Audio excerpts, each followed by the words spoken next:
Olá para você que está me assistindo, eu sou Alex E eu sou a Jill. e hoje a gente vai estar reagindo a treinamento pilar de Tanjiro e a conversa de Ubuyashiki com Muzan, hein?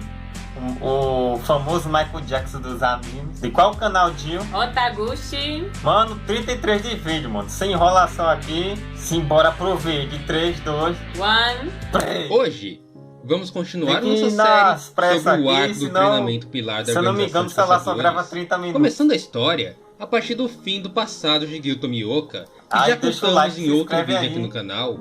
Então agora, E você vai ver o que ativa o foco aconteceu em do capítulo cima. 131 até o fim do capítulo 139, onde Muzan Kibutsuji invade a mansão Ubuyashiki e dá início ao arco final do Castelo Infinito.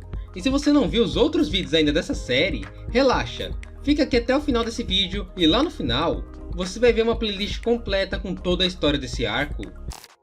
Depois de vermos que Gyuto Mioka estava cabulando o treinamento, conhecemos um pouquinho do seu passado. E depois de tudo isso, da conversa de Gil e Tanjiro, a cena é cortada para outra Hashira, alguém que aparentemente também estava cabulando o treinamento. Essa Hashira era Shinobu Kocho, que parecia estar extremamente estressada. Cara, a Shinobu estava muito brava, e isso tudo enquanto ela andava pela mansão da borboleta. Shinobu vai até um santuário que ela fez em homenagem a Kanai e reza para sua irmã, enquanto ao mesmo tempo começa a fazer críticas à sua postura e à sua maturidade, pedindo que Kanai Kocho lhe desse uma luz. E é quando Kanao Tsuyuri chega ao local e pede que sua mestra a ajudasse em seu treinamento. E a Kanao estava muito fofinha aqui porque ela pediu de maneira muito carinhosa, e a Shinobu ficou bem comovida com isso.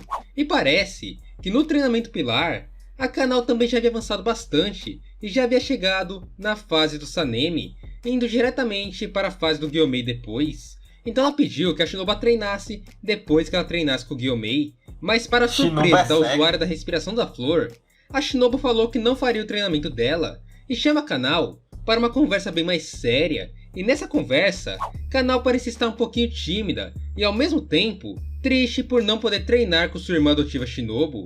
E a Shinobu começou então a explicar coisas importantes que envolviam a sua irmã Kanai e o Oni que tirou a sua vida. E depois disso, não temos a conversa inteira. A cena acaba sendo cortada após Shinobu dizer que iria explicar a Kanao como matá-lo. Tamayo está em uma das casas que estava sob a proteção do Kekijutsu de Yoshiro.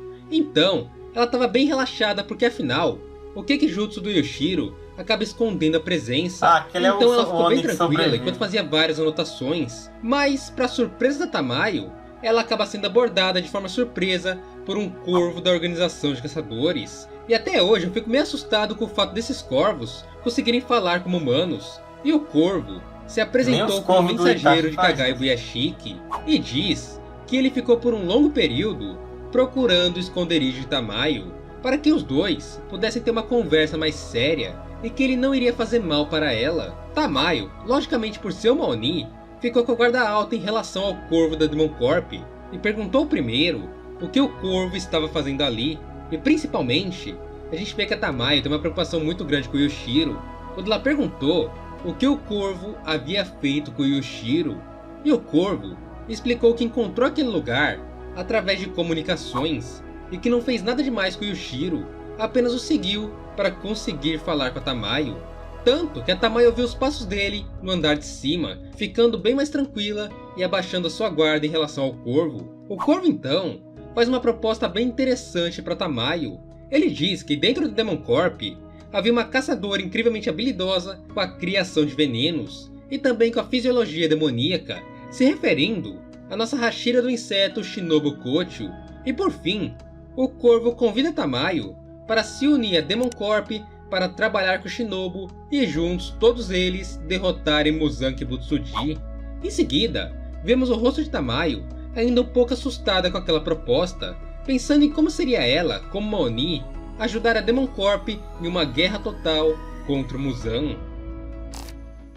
Agora, no capítulo 132, temos um Tanjiro completamente recuperado e iniciando finalmente seu treinamento pilar, justamente na primeira fase, com o auxílio de Tengen Uzui. Pessoal bem 10 dias desenhado ali depois atrás. de começar seu treinamento com Tengen, Maki, Sumi e Hinatsuru, Tanjiro ganha autorização deles para seguir seu treinamento para a próxima fase com Muichiro Tokito. Já no treinamento de Tokito, um treinamento bem focado na coordenação motora, Tanjiro ganha autorização do Pilar da Névoa para avançar para a fase seguinte após 5 dias. E essa cena é uma cena muito engraçada porque eu ri muito quando eu tava lendo, porque os caçadores veem o Tokito elogiando o Tanjiro e tentam meio que tirar uma casquinha para avançarem também no treinamento. E o Muichiro acaba olhando para eles bem sério e manda eles voltarem para o treinamento, pois eram incompetentes. E o Tanjiro vai embora bem de fininho, como se nada estivesse acontecendo.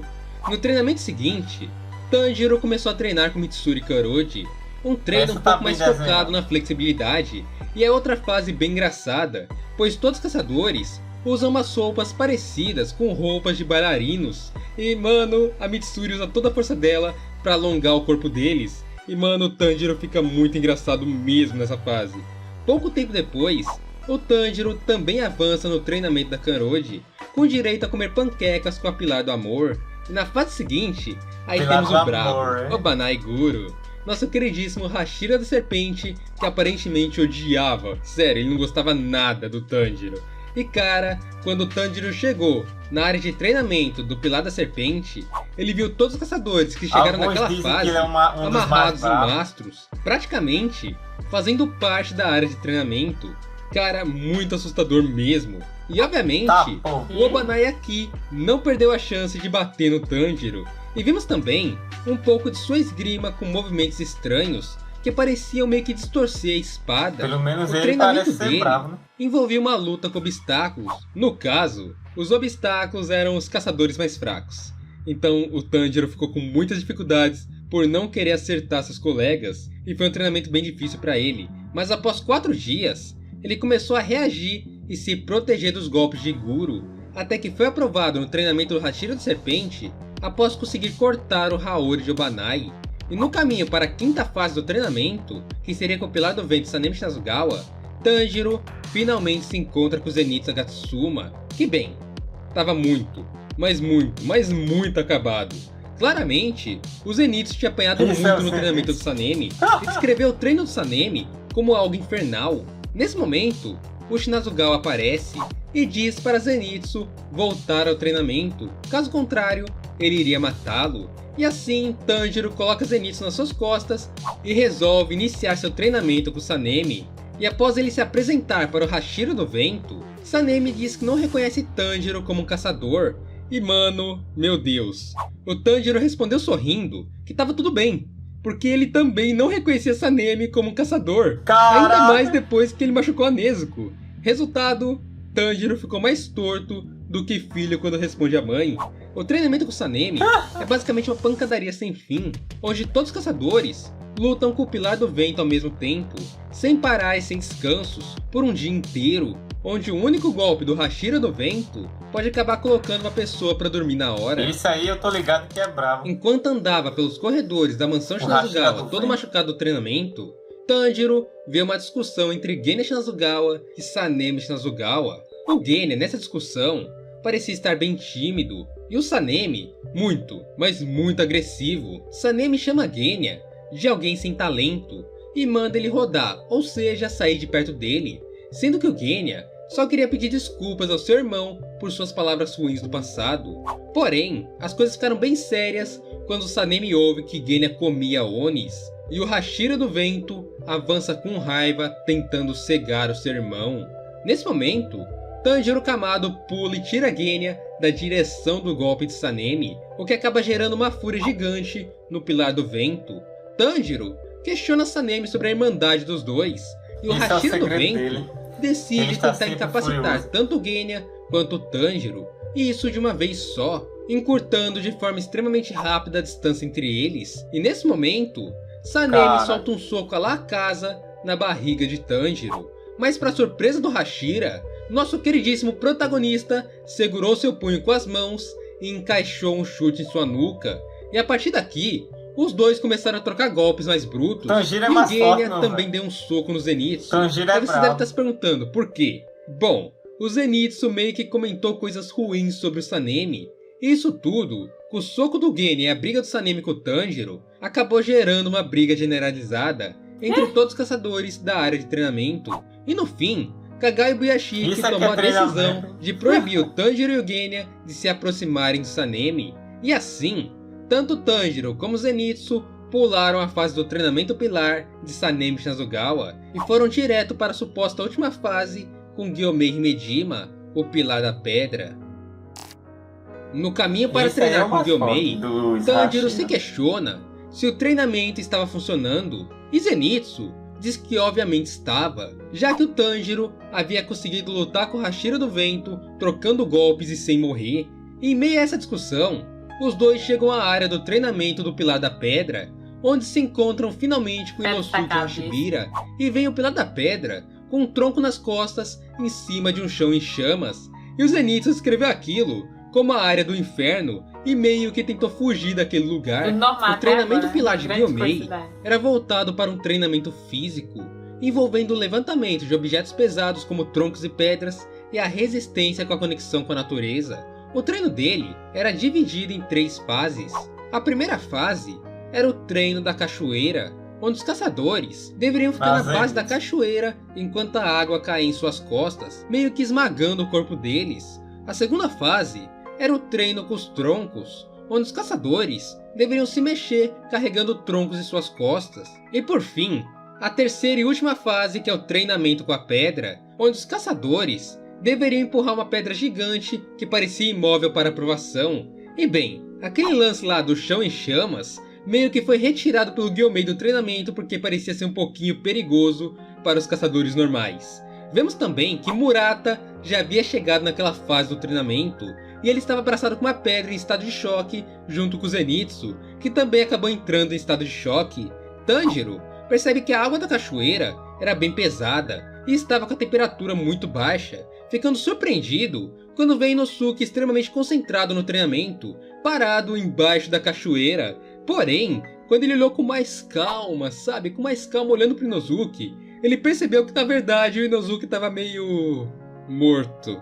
Então, o Inosuke meio que não estava mais respirando, porque a água gelada abaixou a temperatura de seu corpo. Então Tanjiro reanimou Inosuke, e depois que ele reanimou Inosuke, os dois seguiram o treinamento juntos até dominarem a fase da cachoeira. Em uma conversa com Murata e outro caçador figurante que também chegou na fase do Gyomei, Murata revela que eles dois demoraram 10 dias para dominar a primeira fase do treinamento de Gyomei, e acharam incrível como Tanjiro e Inosuke conseguiram em um único dia dominar aquela fase, mostrando aqui uma clara diferença entre os protagonistas, no caso Tanjiro, Inosuke e o Zenitsu, e alguém como Murata, que é uma pessoa normal. No jantar, Inosuke diz que Gyomei é um homem totalmente diferente. O nível dele era muito maior que o de qualquer outro Hashira, declarando o Hashira da Pedra como o caçador mais forte da Demon Corp. E o Zenitsu também começou a ficar meio louco quando viu que Gyomei Himejima estava passando no fundo com uma pedra pelo menos 3 vezes maior que a pedra que ele mandou eles empurrarem, chamando Gyomei de um homem completamente insano. E assim foi o fim do primeiro dia do treinamento do Hashira da Pedra. De volta ao jantar, Tanjiro fala com Murata sobre as dificuldades de ser um pilar, e também vemos que o treinamento de Gyomei não era um treinamento obrigatório, e muitos caçadores que haviam chegado ali já haviam desistido daquele treino infernal. E 6 dias após o início do treinamento de Tanjiro, Tanjiro já havia completado a fase da cachoeira e a fase dos troncos, mas ainda não tinha movido a pedra, o que fazia ele ter sérias dúvidas sobre como aquilo seria possível. Até que Genya Shinazugawa finalmente aparece de novo e comenta a nosso caçador que a marca em sua testa havia crescido e ficado mais escura. Tanjiro de primeira ficou bem surpreso com isso, porque ele ainda não havia percebido a mudança em seu rosto, já que ele praticamente se via todos os dias. E aqui temos uma fala muito importante, que é onde Tanjiro se refere à marca do caçador como uma marca de nascença, desmentindo finalmente a história do bule de chá quente. O Genya percebe que o Tanjiro está com dificuldades no treinamento do Pilar da Pedra e pergunta se Gyomei não havia explicado sobre as ações repetitivas, e o Tanjiro só responde que não. O Genya então comenta que Gyomei Himejima tem dificuldades em explicar as coisas para as outras pessoas e começa a explicar o que o Hashira da Pedra deveria estar ensinando ao Tanjiro. Genya então responde Tanjiro, explicando que ele consegue mover aquela pedra tranquilamente, mostrando assim que aquele crescimento muscular que o Tanjiro viu no Genya durante o arco da Mansão da Borboleta não foi uma alucinação da cabeça dele. O Genya realmente estava muito grande e realmente treinou muito com Gyomei Himejima a ponto de conseguir mover aquela pedra com tranquilidade. Então Genya começa explicando, fazendo uma analogia usando o Namu Namu de Gyomei, onde basicamente ele faz vários movimentos pré-determinados para maximizar sua força física. E essa daqui é outra cena bem engraçada, porque a gente vê o Himejima escondido atrás das árvores no fundo da cena, ouvindo a conversa dos dois e tentando entender o lance do Namu Namu que o Genya falou. Após essa conversa do Genya e do Tanjiro, vemos a atuação de Muzan Kibutsuji e a Lua Superior 4 Nakimi na procura por Nezuko. De forma estranha, Nakimi já havia se infiltrado na área Buyashiki com um Kekijutsu de visão que permitia a ela invocar e mover vários olhos como bem entendesse. Voltando ao treinamento pilar de Tanjiro, Genya fala um pouco mais sobre as ações repetitivas e aos poucos, Tanjiro associa aquelas ações ao modo como a marca do caçador funcionava e resolve que iria conseguir empurrar a pedra. Após se concentrar, Tanjiro focou somente em sua família e Kyojuro Rengoku, assim, se lembrando de tudo que passou e perdeu para chegar até ali, conseguindo logo na sequência, depois de todas suas memórias, finalmente mover a pedra, assustando Zenitsu e fazendo Inosuke admitir a derrota para Tanjiro. Inosuke Hashibira, vendo seu entre aspas rival fazendo algo que ele não conseguiria, resolveu que não ficaria para trás. Então ele correu até a pedra e finalmente conseguiu empurrá-la após concentrar somente em sua comida favorita. No caso, Inosuke usou como motivação as têmporas. E depois disso, vemos Zenitsu Agatsuma, desesperado vendo seus dois amigos, terminando o treinamento primeiro que ele. Então, o pardalzinho de Zenitsu aparece do nada chamando o caçador e entregando a ele uma carta misteriosa. O conteúdo dessa carta ainda não foi nos revelado. Após acabar de empurrar a pedra, Tanjiro acaba caindo e começando a perder a consciência aos poucos. Aparentemente, ele chegou a um limite físico e ficou muito desidratado devido ao suor, e quem apareceu para salvá-lo foi Gyomei Himejima, dando água e um bule para Tanjiro. E aqui temos mais uma cena engraçada, porque o Gyomei é cego e não percebeu que o Tanjiro já havia bebido a água e estava meio que afogando o caçador. Então temos aqui uma conversa muito legal entre Gyomei e Tanjiro, onde Gyomei Himejima dá sua aprovação ao caçador e o elogia pelos feitos na Vila dos Ferreiros. Tanjiro diz que ele não poderia aceitar a aceitação de Gyomei, pois foi sua irmã Nezuko que tomou a decisão mais importante naquela ocasião, e não foi ele que decidiu salvar as pessoas. Himejima, olhando a maturidade e a falta de egoísmo do menino em sua frente, sente que Tanjiro é uma criança completamente diferente das outras. Enquanto Tanjiro agradecia pelo treinamento e aprendizado, Gyomei diz que não importa o que digam, ele aceitaria Tanjiro como um caçador. E assim, temos o flashback do passado do Hashira mais forte. Gyomei costumava cuidar de crianças em um templo, até que uma criança quebrou as regras do local e não retornou para casa antes do anoitecer, o que acabou culminando em uma grande tragédia. O garoto que não voltou para casa se encontrou com um demônio e, para salvar sua vida, apagou os incêndios de glicínia que Gyomei acendia no templo e trouxe um demônio para atacar as outras crianças e Gyomei Himejima. Himejima tentou protegê-las, mas todas as crianças correram de forma aleatória, sem ouvi-lo e sem correr para sua proteção, o que acabou gerando a morte de todas as crianças. Apenas uma única criança correu para se proteger com Gyomei, a pequena Sayu, e por ela, para Sayu sobreviver, Gyomei socou o demônio durante a noite inteira, até o nascer do sol, quando as luzes solares fizeram o trabalho de eliminar o demônio. Quando os outros adultos chegaram ao local pela manhã, viram uma cena horrível. Todas as crianças estavam mortas, com exceção da Sayu.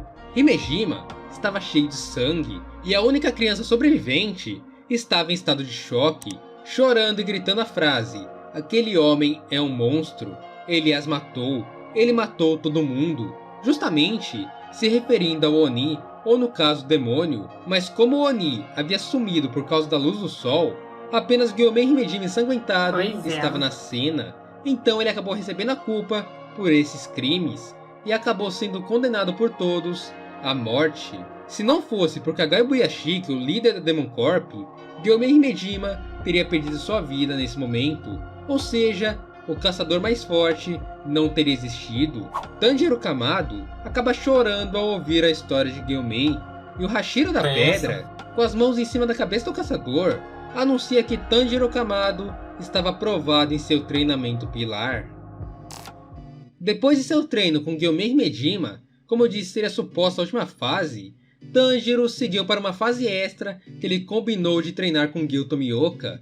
Antes de partir para o encontro com Gil, Tanjiro conversou com Genya justamente sobre o Sanemi, mas o mangá, nesse momento, não mostrou pra gente as falas do Tanjiro para o Genya, então virou meio que um mistério.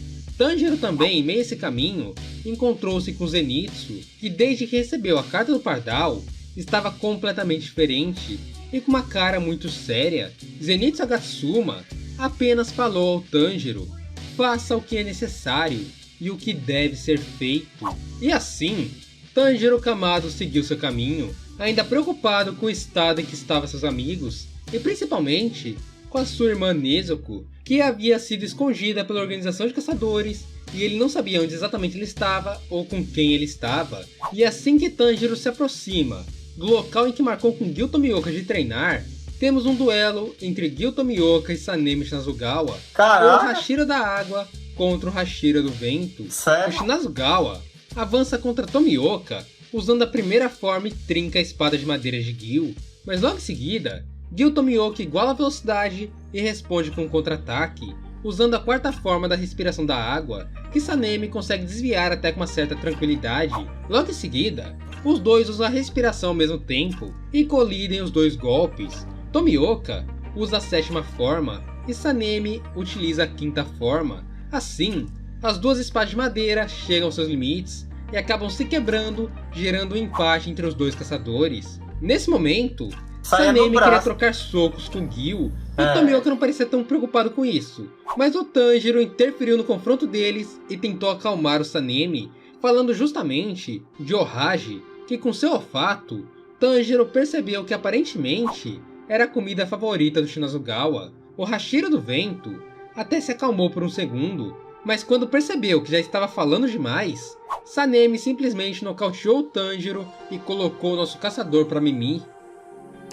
Como assim? Tanjiro acorda com Gil Tomioka em sua frente e os dois conversam mais um pouco sobre o Sanemi e sobre algumas histórias que Gil com os outros pilares passou no passado, e depois de tudo isso, ambos iniciam seu treinamento juntos.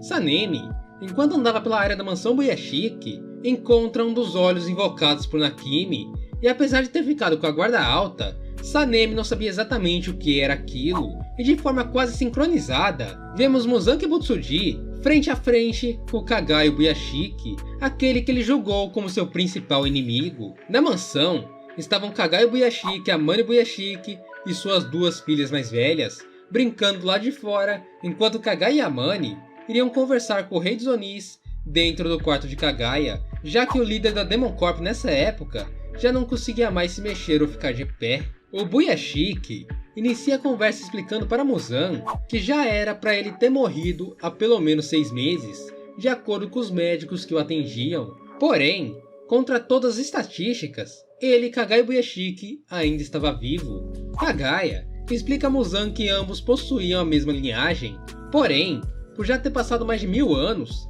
eles não deveriam mais ter o mesmo sangue. Após ser questionado por Muzan sobre a família Buyashiki, Kagaya explica sobre a maldição de sua família. Ele diz que depois da transformação de Muzan em um demônio, sua linhagem acabou sendo amaldiçoada e todos que nasciam na família Buyashiki eram frágeis e simplesmente morriam jovens. Quando a família estava prestes a ser extinta, um padre fez um trato com a família Buyashiki. Em troca, os Buyashiks dedicariam suas vidas a derrotar Muzan. A igreja, para apoiá-los, iria enviar esposas para fortalecer a genética da família, criando assim mais chances de descendentes saudáveis nascerem. Porém, o Buyashiki mais velho que viveu até ali não havia passado dos 30 anos. Muzan Kibutsuji Caramba. se mostra totalmente sem nenhum tipo de sentimento em relação àquilo e fala para Kagaya que ele mesmo, vivendo mais de 1000 anos, nunca havia visto um deus ou um Buda em sua vida. Então para ele, aquilo que ele estava falando era pura bobeira. O Buyashiki então fez a pergunta que tocou no ego de Muzan. Ele perguntou ao rei dos Onis qual era o seu sonho. Muzan não soube de imediato como responder aquela pergunta e começou a ficar meio que incomodado com aquele ambiente à sua volta. Ele estava de frente com o seu maior inimigo em sua vida, mas não conseguia sentir ódio por Kagaya Buyashiki. Ele não conseguia entender como alguém como Kagaya Buyashiki, que era o grande líder da Demon Corp, estava sozinho naquela mansão gigante. O Buyashiki então, percebendo que o rei dos Onis não iria responder sua pergunta, volta à questão e responde a pergunta por Muzan Kibutsuji, dizendo que o rei dos Onis queria a eternidade, e Muzan apenas confirma que era isso mesmo que ele queria, e o Buyashiki então rebate, dizendo que o sonho do Muzan nunca se tornaria realidade. O Buyashiki explica que a eternidade é puramente um pensamento humano, enquanto é rebatido por Muzan, dizendo que aquilo seria tolice. Kagaya diz que os caçadores caçam ele há mais de 1000 anos, e todos aqueles que morreram deixaram seus legados, que até hoje são carregados pela nova geração de Hashiras. O Buyashiki diz que os caçadores odeiam Muzan mais que tudo, e esse ódio seria o ódio eterno. Muzan nunca seria perdoado. O destino dele é ser caçado pela eternidade nos pensamentos daqueles que o odeiam. O pensamento que cada caçador tem consigo e passa para frente no final de sua vida. Porém, para Muzan isso não serviria, já que tanto ele como a sua espécie seriam extintos após a sua morte. Muzan dessa vez se irrita e encurta sua distância para Kagaya Buyashiki, perguntando se o líder dos caçadores já havia terminado de falar, e Kagaya Buyashiki, com um grande sorriso em seu rosto, agradece Muzan por ouvi-lo. Todos os Hashiras receberam o chamado dos corvos da Demon Corp, anunciando um ataque na área Buyashiki, e assim que Sanemi começa a se aproximar do local, a mansão de Kagaya simplesmente explode. A dor da perda de seu segundo pai para os pilares era muito clara. Todos eles, sem exceção, abriram os olhos assustados com aquela brutalidade na mansão Buyashiki. E Tanjiro novamente sentiu o cheiro de sangue, mas dessa vez junto à carne queimada de Muzan e dos Buyashikis. Então olhamos Muzan Kibutsuji com seu corpo todo deformado devido à explosão, ou seja, essa explosão foi feita por uma bomba feita por Kagaya Buyashiki, e nessa bomba até mesmo tinha diversos objetos feitos de Nichirin para ferir ainda mais Muzan Kibutsuji.